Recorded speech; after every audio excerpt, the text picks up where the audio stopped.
મારા ગુરુ મહારાજનું નામ રવિયાણા પાર્વનો મહારાજ, જેમને મને આ માર્ગમાં અનંત સમયથી ફરતો હતો, પણ જ્યારે મેં એમને મારો હાથ પકડ્યો ને ત્યારે જીવન જીવવાની જે રીત હતી ને કંઈક અલગ આખી મને જાણવા મળી. મને મારા ગુરુ મહારાજ, હું મારી એક આપ બીતી તમને કહું કે મારા બાપા હતા એ નિરોધ સંપ્રદાય અધિકારી પુરુષ હતા. બહુ મહેનત કરતા મને કે તું આ માર્ગમાં આય, ઉપદેશ લે. પણ હું એવું સમજતો કે ઉપદેશ લેવાથી ઘણા માણસો હું જોતો ને તો મને એમ થતું કે ઉપદેશ મારા ગામના જ કે કંઈક પરિવર્તન આવતું ન હોય તો ઉપદેશ લઈને શું કરવાનું.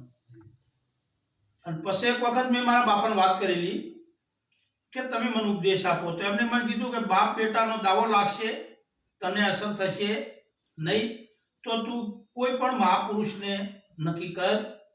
કોટડી પરથીરામ મહારાજ હોય, યદડા હાથીરામ મહારાજ હોય, રવિયાણા ભાર્ગવરામ મહારાજ હોય, આવા કોઈ પણ પુરુષને તું કહેતો તને ઉપદેશ. અને અચાનક મારા બાપાને શરીર મહારાજનું છૂટી ગયું. બંને માણસ 2008ના 9મા મહિનામાં રવિયાણા જઈને કીધું બાપુ અમારે આ વાત જાણવી છે, મારા બાપુ જતા રહ્યા, મને હવે જાણવી છે. તો અહીંયા જઈને અમે ઉપદેશ લીધો. 1 વર્ષ પછી મારા બાપાની તિથિ આવી એટલે સંતોએ ભેળા થઈ. યદડા તાથીરામ મહારાજ હતા, મહેસાણાના સંતો હતા, મને અધિકાર આપ્યો. ટૂંકા સમયમાં આપ્યો હતો, પણ સંતોને કહ્યું ગાદી છે તમને અધિકાર. અને સંતોના આશીર્વાદ મળ્યા અને જે પરમાત્માના નામમાં જે રસ લીધો. અને પછી એ જાણવા મળ્યું કે સબરીબાઈને રામ રામ રામ મુખમાં એક નામ થઈ ગયું. તો ભીલકુળમાં જન્મેલ સબરીબાઈ, એમના હેઠા બોર પરમાત્માએ જો ગાધા હોય તો આ નોમમાં કેટલી તાકાત છે. આપણે આપણા બાળકનું હેઠું નથી ખાતા, તો ત્રિલોકનો નાથ એક સબરીબાઈના હેઠા આવું રામાયણમાં પુરાવો, જેને આપણે ધ્રુવ તારો કસમ, એ સ્થિર થઈ ગયો. પણ તમે જુઓ એ રામના નામથી એમને અવિચળ પદ એ નામથી જ મળે. એવા શાસ્ત્રોમાં દાખલા છે કે મીરાબાઈનું ઝેર પીવા આવ્યો હોય તો એ નોમના આધારે જ આવ્યો. દ્રૌપદીનું ચીર પૂરવા આવ્યો હોય તો એ નોમના આધારે જ આવ્યો હતો. તો આ નોમ એટલું બધું, જો એ કોઈ સંત સદગુરુ મળી જાય અને તમે જાણો અને પછી એમાં મહિમામાં તમે દીપાવો, તો આ નોમનો મહિમા કોઈ કીધા જેવો જ નથી.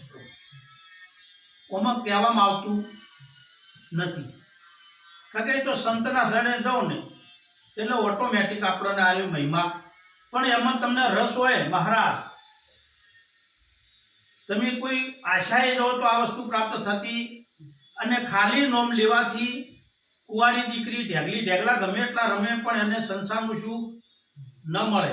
ખાલી નોમ લેવાથી પરમાત્મા સુધી પહોંચાતું નથી પ્રભુ. આપણા તમે કોઈ માણસને જાણતા હોય, તમારા ગામમાં કોઈનું નોમ પ્રકાશ હોય તો નોમ તો પ્રકાશ છે.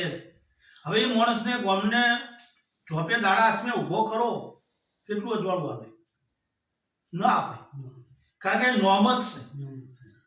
નોમ જોણ્યું એ 4 વેદ ભણ્યો, પણ નોમનો ભેદ જોણ્યો ને એ તરત ઉતરે. એમ આપણે જેને માનસ એ દેહ છે અને દેહ છે નાશવંત છે, આપણે એનાથી કંઈક અલગ છે. અને એ ભૂમિકા સંતો સદગુરુ સિવાય આ મળતી નથી. નિરોધ મહારાજની એવી એક પ્રણાલિકા છે.